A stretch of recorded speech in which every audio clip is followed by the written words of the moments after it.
वज़ीर आज़म से communist party of China के बैनुल-अक़वामी शोबे के नायब वज़ीर की मुलाकात। शहबाज शरीफ की चीन के साथ फौलाद की तरह मज़बूत और स्ट्रेटेजिक ताउन पर मबनी शराकतदारी की तौसीक। वन चाइना पॉलिसी के लिए पाकिस्तान के गैर मुतज़लज़ल आज़म का यादा। वज़ीर आज़म ने CPEC के तहत ताउन को सराहा। अगले मरहले के बरवक्त निफाज की ज़रूरत पर जोर।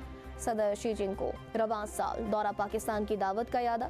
चीनी मुअज़्ज़ज़ मेहमान ने बेहतर तर्ज़ हुक्मरानी और सियासी क़ुव्वतों को मुत्तहिद करने के लिए वज़ीर आज़म के कायदाना किरदार को सराहा। वज़ीर आला खैबर पख्तूनख्वा सुहेल आफरीदी की कराची में शहीद कारकुन बिलाल महसूद के अहल खाना से ताज़ियत। शहीद के तीनों बच्चों की तालीम की जिम्मेदारी ले ली। मरते दम तक अहल खाना के साथ खड़े रहने का आज़म। कहा, हकीकी आज़ादी, आइन की बालादस्ती और आज़ाद अदलिया के लिए कुर्बानियाँ रायगा नहीं जाएंगी। महकमा मौसमियात की कल से 23 जनवरी तक बारिशों और बर्फबारी की पेशगोई। इस्लामाबाद, पंजाब और खैबर पख्तूनख्वा में बारिशें मुतवक्के। बलाई इलाकों में शदीद सर्दी और बर्फबारी का इम्कान। मरी गलियात और शुमाली इलाकों समेत गिलगित बल्तिस्तान और बलोचिस्तान में भी बारिश और पहाड़ों पर बर्फबारी मुतवक्के।